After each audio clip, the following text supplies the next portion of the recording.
Estamos continuando a nossa série de mensagens no livro de Hebreus, já nesse penúltimo capítulo, fechando o capítulo hoje. E esse livro tem nos ensinado de forma tão profunda a respeito da obra de Cristo Jesus e a supremacia dele, do Filho de Deus. Esse texto agora fala para nós sobre o contraste entre Sinai e Sião. Diz assim a palavra do Senhor: Ora, não tendes chegado ao fogo palpável e ardente, e à escuridão, e às trevas, e à tempestade, e ao canglor da trombeta, e ao som de palavras tais, que quantos os ouviram suplicaram que não se lhes falasse mais, pois já não suportavam o que lhes era ordenado. Até um animal, se tocar o monte, será apedrejado. Na verdade, de tal modo era horrível o espetáculo que Moisés disse: sinto-me aterrado e trêmulo. Mas tendes chegado ao monte Sião, e à cidade do Deus vivo, a Jerusalém celestial, e a incontáveis hostes de anjos, e a universal assembleia e igreja dos primogênitos arrolados nos céus, e a Deus, o juiz de todos, e aos espíritos dos justos aperfeiçoados, e a Jesus, o mediador da nova aliança, e ao sangue da aspersão, que fala coisas superiores ao que fala o próprio Abel. Tende cuidado, não recuseis ao que fala. Pois se não escaparam aqueles que recusaram ouvir quem divinamente os advertia sobre a terra, muito menos nós, os que nos desviamos daquele que dos céus nos adverte, aquele cuja voz abalou então a terra. Agora, porém, ele promete, dizendo: ainda uma vez por todas, farei abalar não só a terra, mas também o céu. Ora, esta palavra, ainda uma vez por todas, significa a remoção dessas coisas abaladas, como tinham sido feitas, para que as coisas que não são abaladas permaneçam. Por isso, recebendo nós o reino inabalável, retenhamos a graça, pela qual servamos a Deus de modo agradável, com reverência e santo temor, porque o nosso Deus é fogo consumidor. Senhor nosso Deus e Pai, nós estamos diante do Senhor, diante da Tua palavra que é santa, diante da Sua majestade, da Sua glória, do Seu poder. Aqui estamos como igreja reunida, Assembleia dos Santos, povo de Deus, ovelhas do Seu pastoreio. Nós sabemos a quem servimos e sabemos que Tu és um Deus tremendo, poderoso, inefável, magnífico, majestoso, Rei dos céus, da terra e de tudo que existe. Nessa manhã nós reconhecemos a Tua glória, reconhecemos que não há outro além de Ti, pois o Senhor criou os céus, a terra, o mar, criou a nós, tudo que existe, com o poder da Sua palavra. Não permita, ó Deus, que nós venhamos a Te adorar com displicência, com arrogância, ou de forma negativa, indiferente, apática. Mas, ó Deus, que tenhamos no nosso coração temor e tremor, um amor genuíno pelo Senhor e pela Sua palavra. Assim edifica as nossas vidas para a glória do Senhor. Sê conosco, ó Deus, abençoa esse momento de exposição da Tua palavra. Que o Senhor fale conosco por meio do Teu Santo Espírito. Que somente o Senhor seja exaltado. E que saiamos daqui edificados e transformados mais uma vez pelo poder do Evangelho. E que Jesus, o Senhor dos Senhores, o Alfa e o Ômega, o Rei dos Reis, seja adorado por todos os povos. Essa é a nossa oração, em nome de Jesus. Amém. Queridos, o autor de Hebreus já está em clima de desfecho, já está terminando a sua carta aos Hebreus. E agora ele conclui esse capítulo 12, trazendo à tona algo que ele já havia dito lá no capítulo 1. A voz de Jesus é poderosa. Ele começa esse livro, eu gostaria de lembrar você, dizendo que Deus falou outrora de muitas maneiras aos pais pelos profetas. Mas nos últimos dias, Ele nos falou pelo Filho, o qual constituiu o herdeiro de todo o universo. Ele é o esplendor da glória do Pai e a exata expressão do seu ser. E por meio dele todas as coisas foram criadas, como nos diz o evangelista João. No princípio era o Verbo era Deus, o Verbo estava com Deus. Todas as coisas foram criadas por intermédio dele, e sem ele, nada do que foi feito se fez. Agora, você nota no texto que nós lemos, que o autor novamente fala, não recuseis ao que fala. Ou seja, não vire as costas para Jesus. Aquele que adverte dos céus, que tem todo o poder, toda a glória, ele fala de forma poderosa, e eu e você devemos obedecer. Quando o mestre fala, os seus discípulos devem obedecer. Quando o mestre nos conduz, nós devemos seguir os seus passos.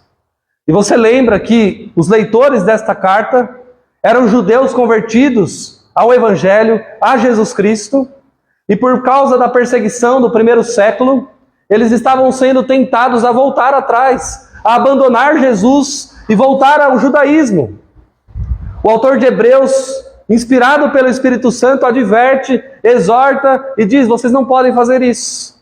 Uma vez que vocês conheceram a realidade, não voltem às sombras. Uma vez que o Evangelho foi pregado a vocês com poder, com graça, com misericórdia, uma vez que a porta da salvação foi aberta, entrem por essa porta, não voltem atrás, não retrocedam, não recuem e obedeçam ao Senhor até o final.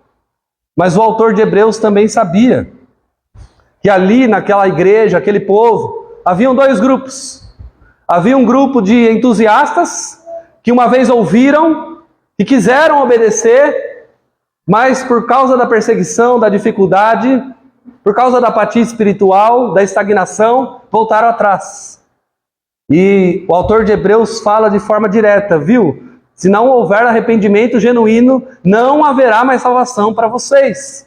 Mas ele também sabe que há um outro grupo, e esse outro grupo é descrito aqui nesse texto. É a igreja de Deus, é o povo de Deus, são os primogênitos do Senhor, são os espíritos aperfeiçoados pela graça de Deus. São aqueles que recebem essa graça, recebem esse reino e servem a Deus de modo agradável, com reverência e santo temor. E então, ele continua mostrando a supremacia, a grandeza, a glória e a majestade de Deus. Para que uma vez que os seus leitores reconhecessem o poder de Deus, eles pudessem se dobrar a Ele, adorar a Ele e servir a Ele de todo o coração. Essa exortação também é feita para nós, queridos irmãos. Não recuseis ao que fala. Quando Deus fala, ouça, obedeça. Hoje, se ouvirdes a sua voz, não endureçais o vosso coração. Quando o Evangelho é pregado, só tem duas reações. Ou você aceita, ou você rejeita. E a salvação é oferecida gratuitamente, é um privilégio que Ele nos dá. Negar tal privilégio, recusar tamanha graça, é um pecado sem perdão. É um pecado sem volta. É voltar as costas para o único caminho, para aquele que é a verdade e a vida, Cristo Jesus. E então, meus irmãos, ele sabe que os seus leitores estão familiarizados com o judaísmo, com o Monte Sinai, com as leis de Moisés, com o templo, com a adoração que era feita no tabernáculo, com o sumo sacerdócio levítico. O autor trabalha todas essas coisas, mostrando que uma vez que foi chegado o Evangelho, chegou finalmente a realidade de tudo.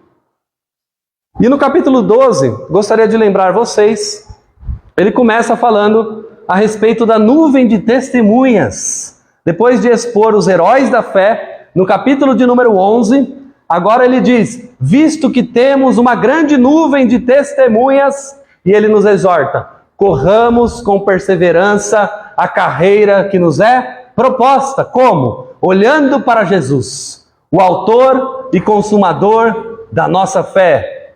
Continue andando, continue caminhando, continue servindo ao Senhor, porque os heróis da fé serviram de todo o coração, mas o maior herói de todos é Jesus. É o Rei dos Reis, é o Senhor dos Senhores. Olhem para Ele, fixem os seus olhos em Jesus, na sua obra, em quem Ele é e nos seus feitos. Então Ele exorta, continuem, corram, não voltem atrás. E então Ele trabalha a questão da disciplina de Deus, porque aqueles irmãos estavam sofrendo. Aqueles irmãos estavam sendo castigados, estavam sendo perseguidos. E normalmente nós temos a tendência, que pode ser pecaminosa ou não, a perguntar para Deus por que tais coisas estão nos acontecendo. Por que eu preciso passar por tal provação, por tal dificuldade, e por aí vai. O autor de Hebreus então diz, vocês estão sendo disciplinados, mas vejam bem, isso está acontecendo porque vocês são filhos e não bastardos. Porque todo pai que ama, corrige o seu filho, para que ele seja aperfeiçoado, para que ele cresça, para que ele amadureça. E Deus faz isso comigo e com você. E Ele descreve isso, animando, encorajando aqueles irmãos a continuarem firmes na fé. Então Ele exorta uma vida de santidade, porque sem santidade ninguém verá ao Senhor. Sede santos, como o Senhor é santo. E cuidado, para que não haja entre vocês nenhuma raiz de amargura, que não haja entre vocês nenhum espírito faccioso, que ninguém se separe da graça de Deus, que todos andem em conformidade com os mandamentos, com a palavra, com a lei do Senhor. Não haja entre vocês nenhum profano, ele diz, como foi Esaú. Ele ilustra isso lembrando da história de Esaú, que vendeu a sua primogenitura para o seu irmão por um prato de lentilhas. Trocou as suas dádivas espirituais da sua primogenitura por um prato de comida. O autor diz, não sejam como ele, porque depois ele quis retroceder e voltar e querer herdar a bênção, mas já era tarde demais, não havia espaço mais para arrependimento. Ainda que ele tivesse lágrimas nos olhos, no seu coração não havia lugar para arrependimento, mesmo que com lágrimas ele estivesse buscando. O autor de Hebreus, depois de dizer todas essas coisas, ele mostra o contraste entre dois montes, o Monte Sinai e o Monte Sião. Quando você estuda a Bíblia, é maravilhoso ver a geografia bíblica e ver como Deus se importa com a terra que Ele criou e ver como Deus usou lugares e situações e pessoas para determinados propósitos. No Monte Sinai, Deus revelou ao povo a sua lei, deu a Moisés 2 tábuas de pedra com os 10 mandamentos, dizendo, vocês devem andar desta maneira. Só que a lei de Moisés, embora ela seja boa, embora ela seja perfeita, embora ela seja a instrução do Senhor para mim e para você, ela mostra para nós a nossa fraqueza, a nossa dificuldade em obedecê-la, a nossa pecaminosidade. Certa vez eu perguntei para uma mulher na rua, evangelizando, nessas saídas nossas, você crê que você é salva? Ela disse sim. E eu esperava que ela dissesse, porque eu creio em Jesus. Eu creio na obra de Cristo. Mas ela usou a Bíblia, mas um outro texto. Ela disse, porque a Bíblia diz, amarás o Senhor de todo o teu coração, de todo o seu entendimento, de toda a sua força, de toda a sua alma. E eu tenho feito isso. E lá também diz, amarás o próximo como a ti mesmo. E eu também tenho feito isso. E eu disse, minha irmã, a senhora está equivocada.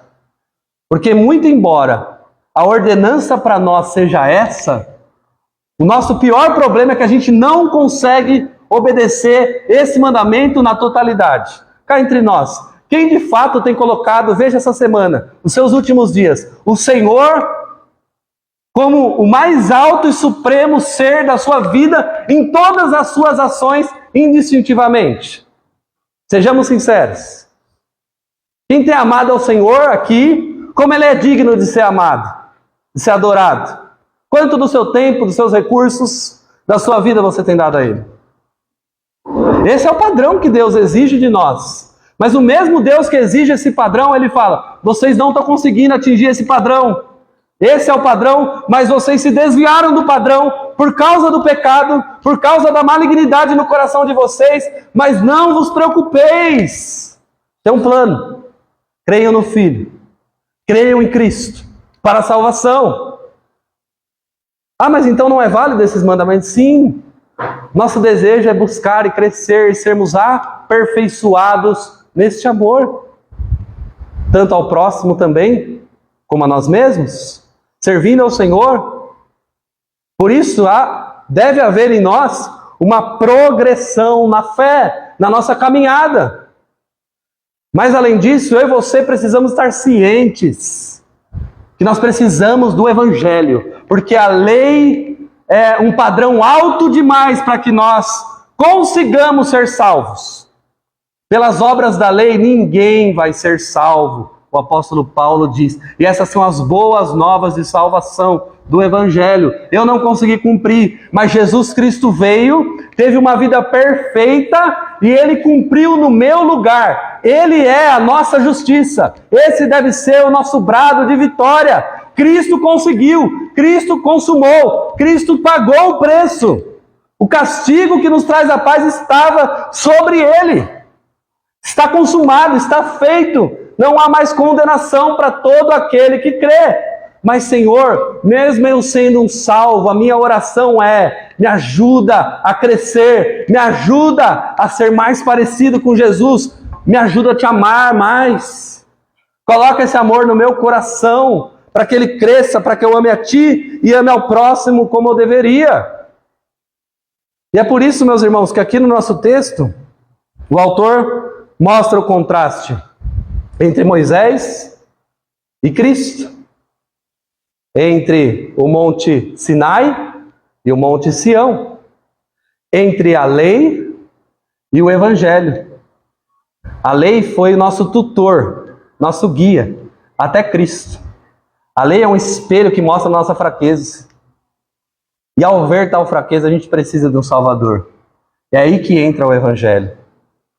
Mas o Deus que cobra de nós a lei é o mesmo Deus que dá graça para nós. Ele é Deus tremendo. Ele é fogo consumidor. Mas Deus é amor também. É graça, é compaixão, é afetividade, é benignidade. Mas Ele é justiça. Ele é fogo consumidor. Ele é 3 vezes santo. Ele é todo poderoso. Uma vez eu vi o R.C. Sproul, um pregador, dizer num sermão dele, que uma senhora visitou o seu gabinete, de outra igreja ela era: pastor, estou com um dilema. Pois não, irmã. Eu sou de outra igreja. Nos últimos meses, ou talvez até anos, eu tenho visto meu pastor fazer uma coisa. É mesmo, irmã? Que coisa? Ele pensou que era que o pastor estava em pecado, iniquidade, alguma coisa. O que ele tem feito? Meu pastor tem omitido certos atributos de Deus. Tem pulado da Bíblia. Quando fala de coisas pesadas demais, ele pula. Eu tenho conhecido há meses, há anos, um Deus amoroso, mas ele nunca fala da sua justiça.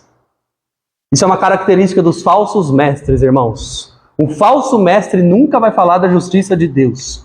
Nunca vai falar da glória, dos atributos divinos que mostram a nossa fraqueza, que expõem o nosso fracasso e a nossa pecaminosidade. Um Deus que se ira, um Deus santo juiz, um Deus fogo consumidor. Aí como entender então qual é a dose de cada coisa? Leia a Bíblia, mas não leia suas partes prediletas, viu? Leia a Bíblia, leia ela inteira. Eu não sei você, mas se alguém começar a falar sobre quem é você e falar só uma parte, embora essa parte seja verdade, eu creio que você vai ficar muito bravo, porque está omitindo outras partes. Talvez esse seja um pior problema da igreja hoje. É apresentado um Deus bonzinho demais, submisso demais às nossas vontades. Esse não é o Deus da Bíblia. O Deus da Bíblia se revelou em Jesus, e Jesus entrou naquele templo 2 vezes, com chicote na mão, expulsou os cambistas, e trouxe purificação na igreja. Quem é esse Jesus que estão pregando, irmãos? Que acaricia os nossos pecados, que enche de mel as nossas emoções, mas não nos exorta a uma vida de santidade, de arrependimento. E esse tipo de pregador, mas está alcançando multidões, mas está alcançando com o verdadeiro evangelho? Essa é a pergunta. Mas chegou até o Netflix.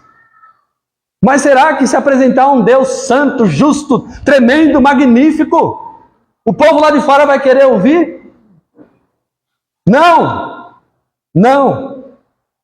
E nesse texto, irmãos, há um equilíbrio maravilhoso desse poder tremendo de Deus, mostrando todo o seu esplendor e glória e justiça no Sinai, mas a sua graça, misericórdia e bondade reveladas no Evangelho em Sião. Veja a descrição do Sinai para nós começarmos no texto. Ora, não tende chegado ao fogo palpável e ardente, e à escuridão e às trevas, e à tempestade, e ao canglor da trombeta e ao som das palavras tais, que quantos os ouviram suplicaram, que não se lhe falasse mais. Meus irmãos, Êxodo capítulo 20 é o texto que descreve Moisés subindo no Monte Sinai, e ali ele ficou 40 dias e 40 noites diante de Deus. O povo do Senhor todo reunido, depois deles serem libertos com mão poderosa do Egito, ali Deus começa a regulamentar como seria a vida de Israel, como o povo do Senhor deveria viver. E ali Deus revela a sua glória. Ele não apenas dá tábuas de lei, que são difíceis de obedecer, que seria o padrão que nós deveríamos viver sem o pecado, mas ele mostra todo o seu esplendor. Primeiro diz aí que deve se guardar de subir do monte, baseado em Êxodo 19:12. Não toqueis o seu limite. Todo aquele que tocar o monte será morto. Morto. Morto. Eu não sei você, mas todo mundo que teve um encontro com Deus ficou envergonhado. Todo mundo que passou por um genuíno encontro com o Senhor viu a sua própria fraqueza, suas misérias e sentiu vergonha do lixo do nosso pecado. Isaías capítulo 6, no ano da morte do rei Uzias, eu vi o Senhor assentado no alto e sublime trono, as suas vestes enchiam o templo, serafins estavam em volta dele e clamavam uns aos outros: Santo, Santo, Santo é o Senhor dos exércitos. Com duas asas cobriam o seu rosto, com duas cobriam os pés. Por quê? Não ousavam olhar para a glória daquele ser todo-poderoso. Eles nem falavam santo, santo, santo para Deus, mas eles falavam um para o outro. Tamanha a majestade de Deus naquela visão do profeta Isaías. E como é a reação dele? Ai, que Deus bonzinho. Não, ele diz: ai de mim. Ai de mim. Sou pecador. Sou um homem de impuros lábios. E vivo no meio de um povo de lábios impuros também. Os meus olhos viram o Rei, o Senhor dos exércitos. Mas então, um dos serafins foi até o altar, tocou com uma tenaz e tocou a boca do profeta.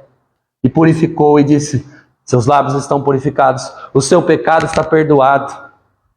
Deus é que age primeiro para nos perdoar. Você lembra de Pedro, quando viu Jesus, ficou com vergonha. Afasta-te de mim, Senhor e Mestre, porque eu sou homem pecador. Esse texto nos mostra, veja, fogo palpável, ardente. Não é de mentira, não. Não é só uma visão, é uma realidade. É um monte fumegando. A escuridão e as trevas e a tempestade. E uma trombeta que soava ensurdecedora, deixando todo o povo de Israel atônito, incomodado com aquela visão. E falaram assim: Moisés, vai você, porque a gente não vai. Você sobe lá, porque ninguém quer subir lá. E a própria lei dizia: até um animal que passar do limite desse monte será morto. Mas veja como Deus é sábio, né? Deus mostra as coisas em etapas, né? Êxodo capítulo 3, Moisés está apacentando as ovelhas do seu sogro Jetro, e ele vê ali uma sarça que ardia, mas não se consumia. Ele vai até lá, curioso com aquela visão. E a primeira coisa que ele ouve é uma voz dizendo: tire as sandálias dos pés, porque o lugar em que você está é santo. É como se Deus estivesse mostrando, revelando progressivamente quem ele é para Moisés, preparando ele. E lá ele esteve no monte, e essa visão foi demonstrada para todo o povo. A voz de Deus foi ouvida, não só por Moisés, mas por todos ali. Quando nós olhamos, irmãos, o mundo aí fora, a criação de Deus, quando a gente vê uma tempestade, quando a gente vê raios, relâmpagos, trovões, chuva, a gente sempre pensa na glória de Deus. Quem é cristão pensa: que Deus tremendo, irmãos. Quando você olha para o céu, dando raio, dando trovão, barulho, a gente olha e pensa: Deus é quem está fazendo isso, e Deus é mais poderoso do que isso. Ele dá ordem às ondas, elas se levantam. Ele manda em tudo, nos vulcões, nos oceanos, em todos, obedecem a sua voz e deveriam obedecer, porque ele é tremendo, meus irmãos. Então continua dizendo aqui: pois já não suportava o que era ordenado, até um animal se tocar o monte, será apedrejado. Mas o verso 21, até Moisés também, de tal modo era horrível o espetáculo que Moisés diz: sinto-me aterrado e trêmulo. Então aqui, irmãos, esse versículo de número 21, ele encerra essa descrição do Monte Sinai, mostrando a glória, o poder de Deus, o fogo ardente, o barulho de trombeta e tudo o que havia naquele momento que Deus revelou a lei para Moisés. Então ele diz: mas vocês não têm chegado a esse monte, vocês não têm chegado ao monte da lei, vocês têm chegado ao monte da graça, ao monte Sião, a Jerusalém celestial. Veja o verso 22. Mas vocês têm chegado ao monte Sião, a cidade do Deus vivo e a Jerusalém celestial. Queridos, aqui nós vemos quando Deus revela a sua graça por meio de Jesus Cristo. Quem vem trazer a palavra de Deus agora não é mais Moisés, mas é o próprio Filho de Deus, Jesus Cristo. Mas cuidado, porque muitos hereges já falaram: o Deus do Antigo Testamento é malvado, é tenebroso, é sinistro, mas agora na época da graça, está tudo em paz, está tudo tranquilo. Isso não é verdade, é o mesmo Deus. Inclusive o livro de Hebreus, aqui no capítulo 13, versículo 8, diz que Jesus Cristo é o mesmo ontem, hoje e será eternamente. E ele também exige de nós que nós obedeçamos, que nós venhamos a segui-lo. O Paul Washer, pregando um sermão, ele começa da seguinte maneira. Ele fala: eu tenho duas notícias para vocês, uma boa e uma ruim. Qual vocês querem primeiro? A boa é que Deus está aqui, no nosso meio. A ruim é que Deus está aqui. Depende de que lado você está. Romanos, por exemplo, diz que se Deus é por nós, quem será contra nós? E eu te pergunto: e se Deus não for por nós? E se a nossa vida não tiver sido alcançada? E se de fato você ainda não tivesse rendido a Jesus hoje?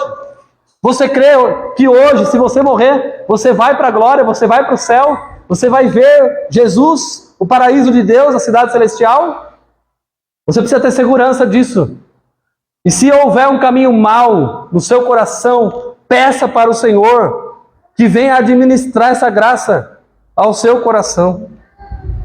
Veja a descrição dessa graça no Monte Sião. O Monte Sião é onde foi edificada a cidade de Jerusalém, aonde estava o templo. Mas o autor de Hebreus aqui não está dizendo ao Monte Sião físico, geográfico. Ele está se referindo de forma metafórica para falar sobre a igreja do Senhor Jesus.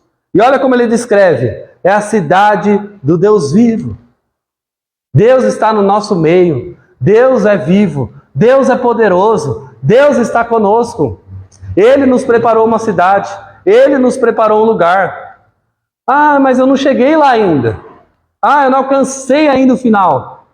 Mas para Deus é como se você já estivesse. Louvado seja Deus por isso. A Jerusalém celestial, e veja o que diz: e a incontáveis hostes de anjos, que se unem a nós para oferecer a Deus o perfeito louvor, e a universal assembleia, povo de Deus, a igreja dos primogênitos arrolados nos céus, e a Deus, o justo juiz de todos.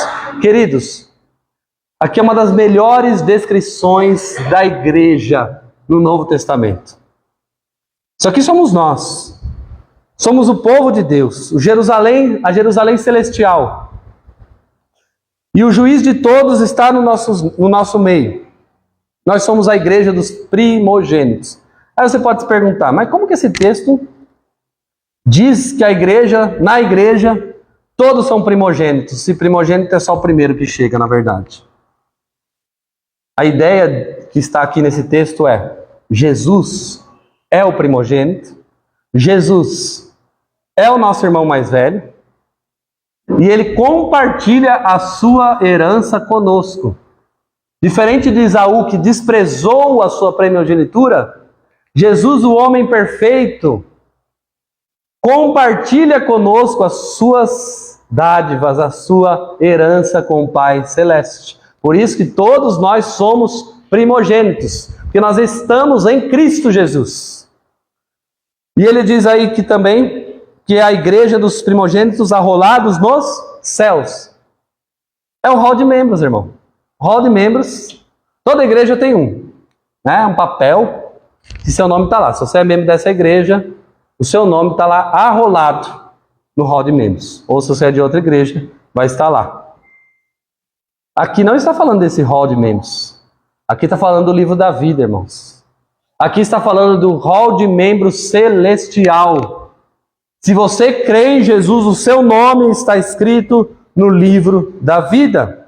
E os santos estão na terra, e os santos estão nos céus, e é por isso que ele diz aí, os espíritos dos justos aperfeiçoados.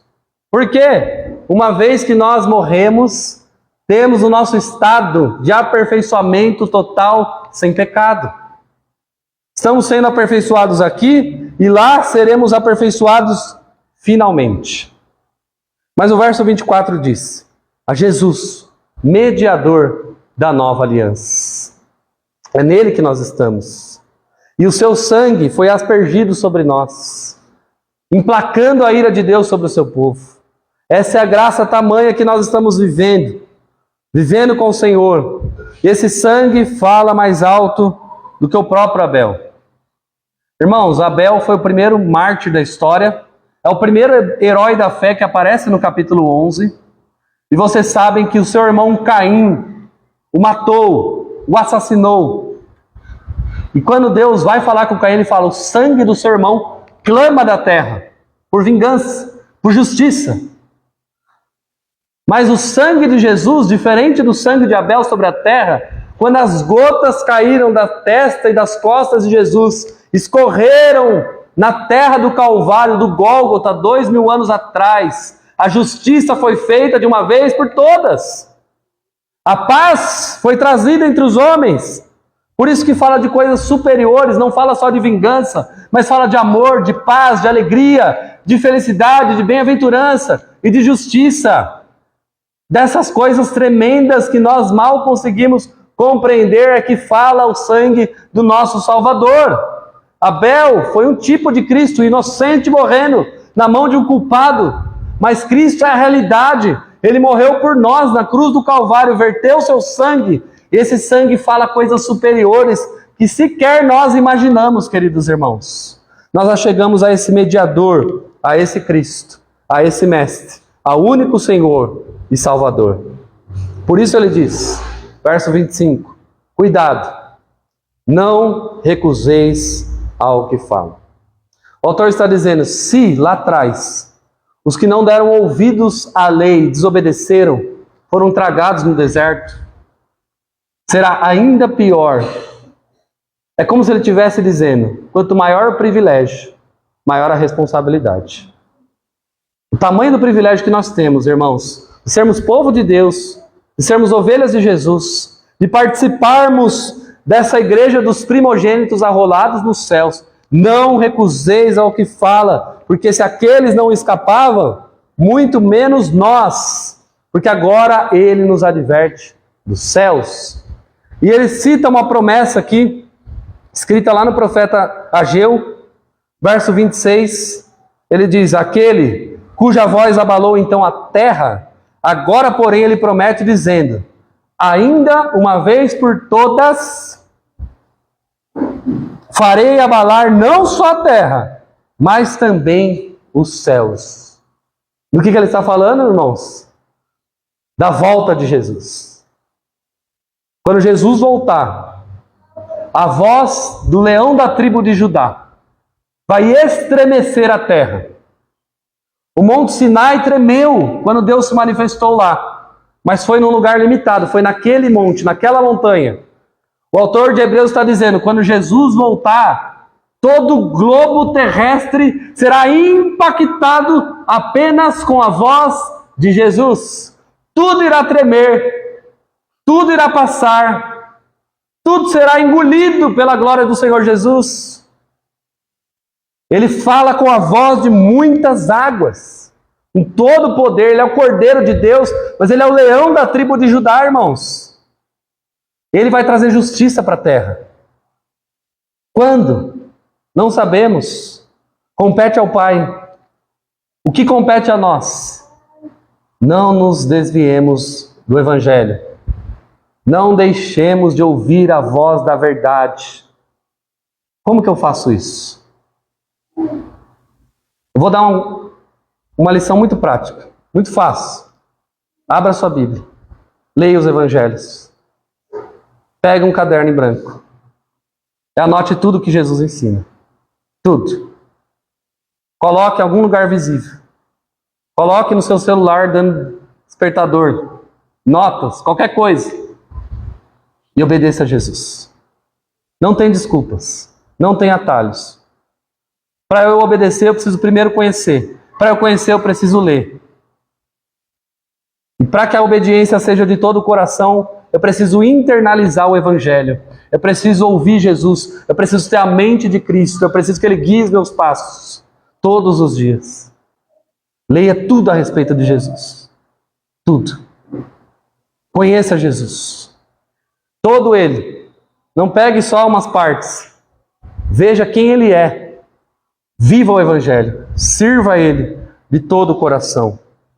Porque diz o verso 27... que tudo será abalado, essas coisas que são abaladas, para que as que não são abaladas permaneçam. Pergunta, o que vai permanecer nesse dia do juízo final? Se nós estivermos em Cristo, permaneceremos. Em João capítulo 15, Jesus diz: permanecei em mim, e eu permanecerei em vós. Viva em Cristo, enxertado nessa videira verdadeira. Todas as suas ações, porque ele disse: sem mim nada vocês podem fazer. O problema da igreja é que ela não conhece o Evangelho, ela não liga para as ordens de Jesus, ela não quer ter um discipulado verdadeiro com Jesus e obedecer a Ele em tudo. Temos uma igreja evangélica seletiva, com ouvido seletivo, que ouve só o que lhe apraz, o que agrada. Não faça nada que desagrade a Jesus. E você vai ver como vale a pena servi-lo, amá-lo, dedicar sua vida a Ele, consagrar sua vida a Ele. Não há como não chorar quando nós vemos uma pessoa de idade, no final da sua vida, dizendo: eu fui alcançado por Jesus, isso mudou tudo. Essa semana eu vi um veterano de guerra, passou pela Segunda Guerra Mundial, por vários problemas, perdeu sua família, constituiu outra família. Ele conta um pouco da sua história, mas ele diz, eu vou resumir tudo numa fala só. Teve um momento que Jesus me alcançou. E ele chora. Ele não chora com mais nada. Ele não chora com a Segunda Guerra, ele não chora com a perda da família. Mas quando ele fala, teve um dia que Jesus me alcançou, ele chora. Porque não existe nada melhor, irmãos, do que essa graça que abunda nosso coração. Por isso, verso 28, recebendo nós um reino inabalável, que não vai ser destruído, pelo contrário, vai ser de uma vez por todas instalado. nos novos céus e na nova terra. A ordem para nós é: retenhamos a graça. Retenha a graça. Um pastor que viveu na Alemanha na época de Hitler, Dietrich Bonhoeffer, ele diz sobre a graça barata, no seu livro Discipulado: gente que não liga para Deus, gente que fala que foi salvo, mas vive de qualquer maneira. Jeremias disse: ai daquele que faz a minha obra relaxadamente. Nós precisamos da graça preciosa e não da graça barata. Isso é reter a graça. Quando a gente entende a cruz, irmãos, quando a gente entende o que aconteceu no Calvário, muda tudo na nossa vida. Muda o curso das coisas. E ainda que a gente pense em voltar atrás, ainda que a gente pense em desistir, lá está a voz de Jesus falando: não, meu filho, vem cá. Agora, uma das coisas que ele diz, que eu gostaria de dizer novamente aqui: vinde a mim todos vocês que estão cansados e sobrecarregados, e eu vos aliviarei. Tomai sobre vós o meu jugo, pois eu sou manso e humilde de coração, e encontrareis descanso para a vossa alma. Mesmo Jesus, que é juiz, que é fogo consumidor, ele escreve essa carta de amor para nós e fala: venha, venha, beba de graça da água da vida, receba a bem-aventurança do gozo do reino eterno, de paz e justiça e de alegria. Por isso, queridos, sirvamos a Deus. Veja aí, anote aí, risca esse verso. Sirvamos a Deus como? De modo agradável, com reverência e santo temor. Porque o nosso Deus é um fogo consumidor. Que Ele nos ajude, e que a gente nunca se esqueça do fato que nós éramos pecadores, indignos, miseráveis. E Deus se mostrou a nós. Deus descortinou quem Ele é.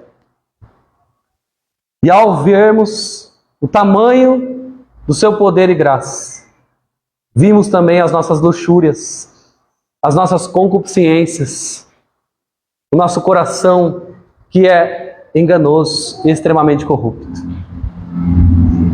Se você está se encontrando assim, lembre-se da segunda parte.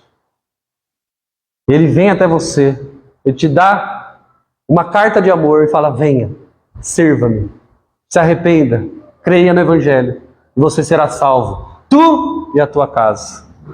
Mas cuidado, cuidado, querido, não recuse ao que falo, porque amanhã pode ser tarde demais. É hoje, é essa semana que se inicia. Que Deus abençoe sua vida, Deus abençoe sua casa, Deus abençoe a sua vida espiritual, que você tenha mais de Cristo essa semana. Talvez o que você precisa não é os seus problemas resolvidos, queridos. Talvez o que você precisa é de uma porção maior da graça de Deus, para que veja você que problemas de tamanho de formiga, na verdade, se tornam gigantes para você, porque na verdade você está olhando só para eles. Mas faça o que diz Hebreus: olhe para Jesus. Seus tamanhos mudarão, seus problemas, suas dificuldades, as montanhas que estão na sua frente. Mas viva uma vida santa. Não negocie sua santidade. Não peque. Tente não pecar. Busque não pecar. Medite na lei do Senhor para não pecar. Faça igual o salmista. Esconda a palavra dele no seu coração para não pecar contra o Senhor. Só assim você vai ter uma vida vitoriosa espiritualmente. E se nós tivermos o reino, não precisamos de mais nada. Deus nos ajude.